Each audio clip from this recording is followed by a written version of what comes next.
صبح آلیار کافی عجلت میں تھا، اس لیے ذرا اس سے بات نہ کر سکی۔ اب رات کو وہ اس کی واپسی کا انتظار شدت سے کر رہی تھی، کیونکہ ریان سے بات کر کے اسے کافی حوصلہ ملا تھا۔ آج وہ ڈرائیور کو بھیج کر ایک گلدستہ اور سوری کارڈ بھی منگوا چکی تھی، کیونکہ آج اس نے تہیہ کیا تھا کہ آلیار کو منع کر رہے گی۔ آلیار کھانا کھا کر کمرے میں جا چکا تھا۔ ذرا تہمینہ بیگم اور علیشہ کے ساتھ برتن اٹھوا رہی تھی، کیونکہ ابیر آج گھر نہیں تھی اور ملازمہ بھی چھٹی پر تھی۔ وہ ان دونوں کے لاکھ منع کرنے کے باوجود تھوڑا کام کروا کر کمرے میں آئی تو اسے آلیار ڈریسنگ ٹیبل کے سامنے ٹراؤزر شرٹ میں کھڑا نظر آیا۔ وہ ابھی فریش ہو کر نکلا تھا اور اب بال بنا رہا تھا۔ آلیار بھی اسے شیشے سے دیکھ چکا تھا۔ وہ آہستہ آہستہ چلتی ہوئی اس کے پاس آئی اور اس کی پشت پر سر ٹکا کر بازو اس کے گرد پھیلا گئی۔ آلیار اسے مزید ستانے کا ارادہ ترک کر چکا تھا، اس لیے اس کے بازو نہیں ہٹائے۔ آپ مجھے ڈانٹیے گا مت، میں کچھ کہنا چاہتی ہوں آپ سے۔ ذرا نے بات شروع کرنے سے پہلے تمہید باندھی۔ کہو۔ ذرا آپ سے بہت پیار کرتی ہے، اس کی مدھم سی آواز سنائی دی۔ لیکن اب آپ ذرا سے پیار نہیں کرتے، اس کی آنکھ سے ایک آنسو ڈھلکا۔ آلیار نے کوئی رسپانس نہ دیا تو وہ اپنے بازو ہٹاتی کمرے کے دوسرے کونے پر گئی، جہاں گلدستہ اور کارڈ پڑا تھا۔ پھر آلیار کی طرف دیکھا، جیسے جانچنا چاہ رہی ہو کہ وہ یہ گلدستہ اور کارڈ پکڑے گا یا نہیں۔ آلیار کو اس کی ایک ایک حرکت پر جی جان سے پیار آ رہا تھا، لیکن ابھی وہ خود سنجیدہ بنا ہوا تھا۔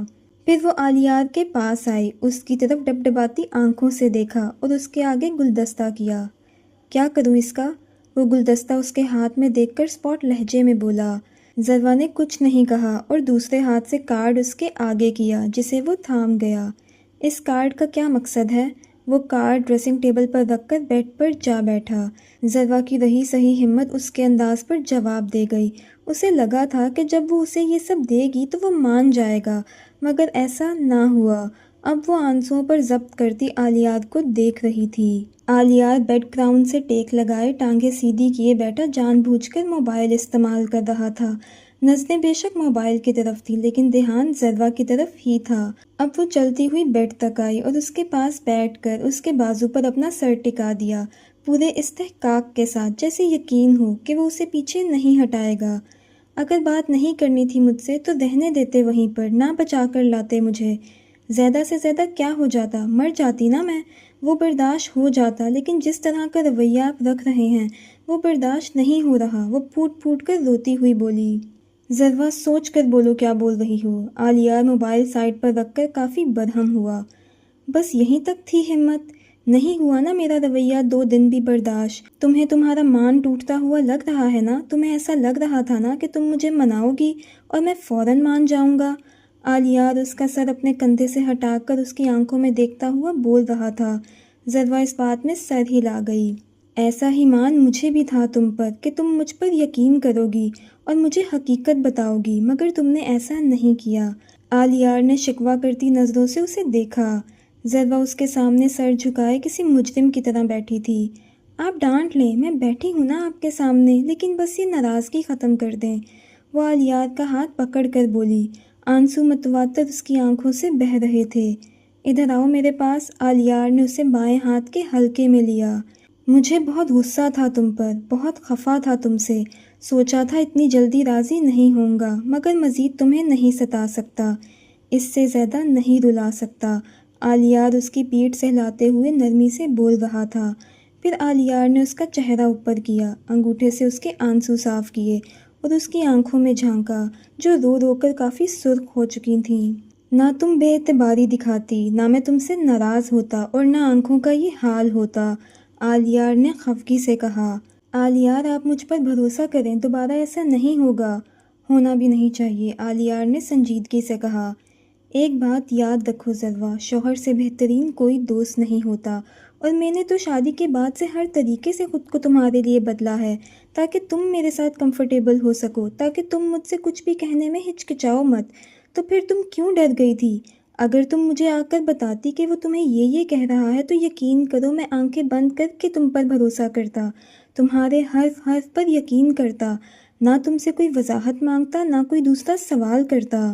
آلیار نے اس کے گال پر نرمی سے ہاتھ رکھ کر کہا۔ میں جانتی ہوں، مگر پتہ نہیں کیوں میں ہر بار بیوقوفی کر جاتی ہوں۔ ضروا نے آلیار کی جانب دیکھ کر تھوڑی شرمندگی سے کہا، تمہیں شرمندہ کرنے کے لیے یہ سب نہیں کہا، کبھی کبھی ہو جاتا ہے۔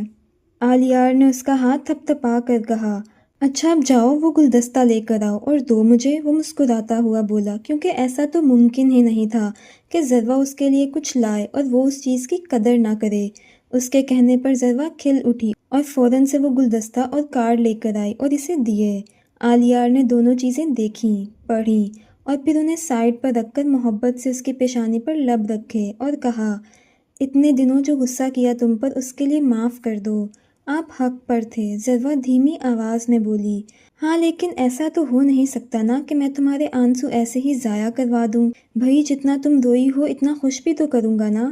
چلو آنکھیں بند کرو، تمہارے لیے ایک گفٹ لایا ہوں۔ ضروا فوراً سے آنکھیں بند کر گئی۔ آلیار کمرے سے باہر گیا اور ایک بڑے سائز کا ٹیڈی بیئر لے کر کمرے میں داخل ہوا اور کمرے کی دوسری جانب پڑے قالین اور کشنز کے پاس جا کر رکھ دیا۔ وہ جانتا تھا کہ ضروا کو ٹیڈی بیئرز کتنے پسند ہیں، اس لیے آج وہ خاص طور پر یہ لے کر آیا تھا۔ پھر آلیار ضروا کا ہاتھ پکڑ کر اس کے سامنے لے گیا اور بولا، آنکھیں کھولو۔ ضروا نے آنکھیں کھولیں اور سامنے اپنے سے بڑا ٹیڈی بیئر دیکھ کر مسکرا دی اور بولی، تھینک یو آلیار، اب جلدی سے کوئی چادر لے کر آؤ، ہم باہر چل رہے ہیں۔ آلیار نے کہا، کہاں؟ ضروا نے پوچھا۔ جہاں تم کہو، اب چلیں؟ آلیار نے نرمی سے پوچھا۔ جی، ضروا مسکرائی۔ آلیار، ویسے مجھے آپ سے ایک شکوہ ہے۔ کیا تھا؟ اگر آپ کل کہہ دیتے کہ میرے کھانا نہ کھانے کی وجہ سے آپ فکر مند ہو رہے تھے، میرے رونے سے آپ پریشان ہو رہے تھے، میں جانتی تھی آپ اوپر اوپر سے روب دکھا رہے ہیں جبکہ اندر سے آپ بے چین ہی ہو رہے تھے۔ ضروا آلیار کے ساتھ کمرے سے نکلتی ہوئی بولی۔ آلیار ہنسا اور بولا، ایسا ہی تھا۔ عبید اور ریان ریسٹورانٹ میں بیٹھے تھے۔ اس نے عبید کے لیے خاص طور پر ایک کارنر تیار کروایا تھا جہاں لکھا تھا، آئی لو سم ون ہو ہیز کرلی ہیئر۔ عبید یہ دیکھتے ہی مسکرا اٹھی۔ پھر وہ بیٹھا مسلسل بول رہا تھا اور عبید اسے ہاں نہ میں جواب دیتی ہوئی سن رہی تھی۔ کھانے کے بعد کافی سرو ہوئی جس پر لکھا تھا، آئی لو یو۔ نکاح کے بعد سے وہ اپنے ہر عمل سے اپنی محبت کا اظہار کر رہا تھا، چاہے عبید بولے یا نہ بولے۔ وہ گھنٹوں آرٹ اسٹوڈیو میں اس کے پاس بیٹھا اس کا سر کھاتا رہتا تھا، جب بھی گھر ہوتا تھا کوئی نہ کوئی بات کرتا رہتا تھا۔ وہ چاہتا تھا کہ عبید کی سوچوں کا مرکز صرف وہی ہو اور اسے یقین تھا کہ ایک نہ ایک دن عبید اس کی محبت کے سامنے ہار ضرور مانے گی اور اسے دل سے قبول کر لے گی۔ ریان، آپ کبھی کبھار بہت بچوں والی حرکتیں کرتے ہیں۔ عبید ہنسی۔ بھئی کیسے؟ وہ سمجھ تو گیا تھا مگر بات کو بڑھانا چاہتا تھا۔ جیسے یہ رنگ۔ عبید نے ہاتھ آگے کر کے اسے رنگ دکھائی اور ساتھ میں اس کی بات یاد کروائی۔ پھر یہ کافی۔ اس نے کافی کی طرف اشارہ کیا اور ہنسی۔ تم میری محبت کا مذاق مت اڑاؤ۔ ریان نے انگلی اٹھا کر اسے وارن کیا۔ آپ کی یہ سب کرنے کی عمر نہیں ہے۔ وہ مسکراہٹ دبا کر بولی۔ نہیں، میری عمر کو کیا ہوا ہے، صرف 26-27 سال ہی تو ہے، اور ویسے بھی پیار تو کسی بھی عمر میں کسی بھی طریقے سے ایکسپریس کیا جا سکتا ہے، اس کے لیے کسی خاص ایج کا ہونا ضروری تو نہیں۔ عبید نے نفی میں سر ہلایا۔ اور اگر تمہیں کوئی پرابلم ہے تب بھی میں ایسے ہی اظہار کروں گا، میری محبت میری مرضی۔ وہ مسکراہٹ ضبط کر کے کندھے اچکا کر بولا۔ عبید بس مسکرا کر اس بات میں سر ہلا گئی۔ صبح آلیار اسی جگہ پر تھا جہاں وہ اتنے دنوں سے مسلسل آ رہا تھا۔ وہ اس کے 2 ناخن نکال چکا تھا، حد سے زیادہ ٹارچر کر چکا تھا، مگر ابھی بھی وہ زبان کو تالا لگائے ہوئے تھا۔ اب آلیار بی ایکس ایس کا منہ دبوچے دھاڑا، جب تک تو اپنا منہ نہیں کھولے گا تیرے جسم کا ایک ایک حصہ سزا بھگتے گا۔ اس دھوکے میں نہ رہیں کہ تو یہاں سے نکل سکے گا۔ تجھے یہاں سے تبھی رہائی ملے گی جب تو اپنے کیے گئے ایک ایک جرم کا اعتراف کرے گا۔ اس سے پہلے میں تجھے چھوڑوں گا نہیں۔ اب وہ کٹر پکڑ کر اس کے دائیں ہاتھ کا تیسرا ناخن بھی نکال چکا تھا۔ اس کی دردناک چیخیں پورے کمرے میں گونج رہی تھیں۔ وہ اپنا ہاتھ پکڑے تڑپ رہا تھا، اس کا وجود درد سے کانپ رہا تھا، مگر زبان اس نے اب بھی نہیں کھولی تھی۔ میں دیکھ لوں گا تجھے ایس ایس پی، دیکھ لوں گا، بی ایکس ایس چلایا۔ جب پہلی دفعہ میں تجھے یہاں لایا تھا تب اپنی بیوی کی وجہ سے لایا تھا، لیکن اب کی بار میں ان ننھی معصوم بچیوں اور لڑکیوں کی زندگی برباد کرنے کی وجہ سے لایا ہوں۔ آلیار اس کے بالوں کو سختی سے مٹھی میں پکڑ کر اس کا سر اوپر کرتا ہوا ایک ایک لفظ پر زور دے کر بولا، تیرے ساتھی 3-4 دنوں سے تجھے چھڑانے کے لیے مسلسل ہاتھ پیر مار رہے ہیں، مگر ایک بات یاد رکھیں، چاہے اوپر سے جتنے مرضی آرڈرز آئیں، میں بکوں گا نہیں، میں ڈروں گا نہیں۔ آلیار اس کے چہرے پر تھپڑ رسید کرتا ہوا دھاڑا۔ ابھی وہ بول ہی رہا تھا جب ایک دم سے اس کا فون بجنے لگا۔ السلام علیکم جی امی بولے، وہ فون اٹھاتا ہوا بولا۔ ذرا ایڈمٹ ہو گئی ہے بیٹا، تم جلدی آ جاؤ، تہمینہ بیگم نے کہا۔ امی ایک دم کیسے، سب ٹھیک ہے نا؟ عالیہ بے چینی سے بولا۔ ہاں ٹھیک ہے، ڈاکٹرز آپریشن کرنا چاہتے ہیں، لیکن ذرا تم سے ملنا چاہتی ہے، وہ تمہیں بلا رہی ہے، تم جلدی آ جاؤ بس۔ وہ تہمینہ بیگم کو جواب دے کر فون پاکٹ میں رکھتا ہوا آفیسر مقدم کو اشارہ کر کے برق رفتاری سے وہاں سے نکل گیا۔ کبھی اسے ریان کے ہاسپٹل کا راستہ اتنا طویل نہیں لگا تھا جتنا آج لگ رہا تھا۔ پتہ نہیں کیوں آج اسے ایک عجیب سی گھبراہٹ ہو رہی تھی جو آج سے پہلے کبھی نہیں ہوئی تھی۔ اسے لگ رہا تھا جیسے آج کچھ برا ہو جائے گا۔ یا اللہ میں بہت مضبوط ہوں، لیکن اتنا مضبوط نہیں ہوں کہ اپنے قریبی لوگوں کو خود سے دور جاتا ہوا دیکھ سکوں۔ میرے خدا مجھے زندگی بھر کا کوئی غم نہ دینا۔ وہ پورا راستہ دعا کرتا ہوا ہاسپٹل پہنچا، پھر وہ کوریڈور سے گزرتا ہوا ریان کی طرف بڑھا۔ جا یار دیکھ اپنی بیوی کو، اس کی حالت ٹھیک نہیں ہے، لیکن اس نے ایک ہی رٹ لگائی ہوئی ہے کہ جب تک تجھ سے نہیں ملے گی آئی سی یو میں نہیں جائے گی۔ ہمارے پاس زیادہ وقت نہیں ہے، ہم مزید تاخیر نہیں کر سکتے۔ عالیار اس بات میں سر ہلاتا ہوا کمرے میں داخل ہوا جہاں ذروہ درد سے بے حال ہو رہی تھی۔ وہ لمبے لمبے ڈگ بھرتا اس تک پہنچا اور اس کا ہاتھ اپنے ہاتھ میں لے گیا۔ عالیار مجھے بہت ڈر لگ رہا ہے، یہ سب اتنا جلدی، میرا دل گھبرا رہا ہے، اگر ہمارے بچے کو کچھ ہو گیا تو؟ وہ بہت پریشان تھی۔ اللہ ہے نا؟ عالیار نے اس کی آنکھوں میں دیکھ کر سوال کیا۔ ہاں، اس پر یقین ہے نا؟ سب سے زیادہ، وہ گہرے گہرے سانس لیتی ہوئی بولی۔ تو پھر جاؤ۔ اس نے منہ میں آیت الکرسی پڑھ کر اس پر پھونکی۔ اب اسے کمرے سے باہر لے جایا جا رہا تھا۔ جب ذروہ ریان کو رکنے کا اشارہ کرتی عالیار کو پیچھے مڑ کر دیکھنے لگی۔ عالیار فوراً اس کے قریب آیا۔ اور اگر مجھے کچھ ہو گیا تو؟ ذروہ وہ بات بول گئی جو عالیار سننا بھی نہیں چاہتا تھا۔ ریان نے عالیار کی طرف دیکھا جس کی آنکھیں شدید سرخ تھیں، پھر وہ بولا، ذروہ گڑیا کچھ نہیں ہوگا، ہم ہیں نا تمہارے ساتھ۔ یاد رکھو ذروہ، تم جا ضرور رہی ہو مگر واپس آنے کے لیے۔ عالیار اس کا ہاتھ تھپ تھپا کر آہستگی سے بولا، اور پھر آئی سی یو کی لائٹس آن ہو گئیں۔ عالیار مسلسل ادھر ادھر چکر کاٹ رہا تھا، اسے ایک پل کے لیے بھی سکون نہیں مل رہا تھا۔ ریان کوئی خطرے کی بات تو نہیں ہے نا؟ عالیار کوئی تیسری مرتبہ ریان سے پوچھ چکا تھا۔ نہیں یار، تو بلا وجہ پریشان ہو رہا ہے، وقت سے پہلے بہت سے لوگوں کی ڈیلیوریز ہوتی ہیں، یہ بالکل عام بات ہے۔ ریان اس کے کندھے پر ہاتھ رکھ کر اسے تسلی دے رہا تھا۔ بینچ پر مرتضیٰ صاحب، تہمینہ بیگم اور عبیر بھی بیٹھے مسلسل دعا کر رہے تھے۔ اچھا تو پھر میرا دل اتنا کیوں گھبرا رہا ہے؟ کیونکہ تو اس سے پیار کرتا ہے اور تیری زندگی اس وقت ایک نئی زندگی کو جنم دینے جا رہی ہے۔ تیرا گھبرانا بنتا ہے، لیکن خدا پر یقین رکھ، سب ٹھیک ہوگا، ریان نے کہا۔ گھڑی کی سوئیوں کی ٹک ٹک آج پہلی بار وہ اتنے قریب سے محسوس کر رہا تھا۔ ریان کو اندر گئے ہوئے کافی وقت گزر چکا تھا، لیکن ابھی تک وہ باہر نہیں آیا تھا، جس کی وجہ سے باہر کھڑا ہر شخص پریشان تھا۔ کچھ دیر بعد ریان ہاتھوں میں ایک نرم و نازک سا بچہ پکڑے باہر آیا۔ مبارک ہو، بیٹی ہوئی ہے، وہ نم آنکھوں سے بولا۔ تہمینہ بیگم نے فوراً آگے بڑھ کر اسے تھاما۔ دوسری طرف عالیار آگے بڑھا اور بے چینی سے پوچھنے لگا، ذروہ کا بتا، وہ ٹھیک ہے نا؟ وہ بھی ٹھیک ہے میرے یار، ریان اسے گلے لگاتا ہوا بولا۔ عالیار اس سے جدا ہو کر اپنی بیٹی کے پاس آیا اور اسے اپنے ہاتھوں میں لے کر اس کے ننھے ننھے ہاتھ چوم کر بولا، میری بیٹی، میری جان، میری زندگی۔ پھر وہ آئی سی یو میں داخل ہوا جہاں ذروہ دوائیوں کے زیر اثر سو رہی تھی۔ عالیار نے جھک کر اس کی پیشانی پر لب رکھے اور کمرے سے باہر چلا گیا۔ جب ذروہ کی آنکھ کھلی تو اسے اپنے ارد گرد سب نظر آئے۔ اپنا ہاسپٹل ہونے کی وجہ سے کوئی بھی گھر نہ رکا۔ اٹھ گیا میرا بچہ، دادی جان اس کی طرف بڑھیں۔ ذروہ مسکرائی۔ میرا بچہ ٹھیک ہے نا؟ وہ اس کے بالوں پر ہاتھ پھیر کر بولی۔ جی دادی جان۔ پھر باری باری سب آئے اور اسے مبارکباد دینے لگے۔ ذروہ نے بیبی کاٹ کی طرف دیکھا جہاں عالیار کھڑا اپنی باری کا انتظار کر رہا تھا کہ سب فارغ ہو جائیں پھر وہ ملے اپنی بیوی سے۔ ذروہ کی نظریں خود پر محسوس کر کے اس نے دور سے ایک پرسکون مسکراہٹ اس کی طرف اچھالی اور پھر اس ننھی سی جان کو اٹھا کر ذروہ کے پاس لایا۔ عبیر نے ذروہ کو سہارا دے کر بٹھایا تو عالیار نے ذروہ کو بچہ تھمایا اور بولا، مجھے یہ بہترین تحفہ دینے کا شکریہ۔ ذروہ کی آنکھیں اسے دیکھ کر خوشی سے نم ہوئیں، پھر وہ اس کے گال چومنے لگی۔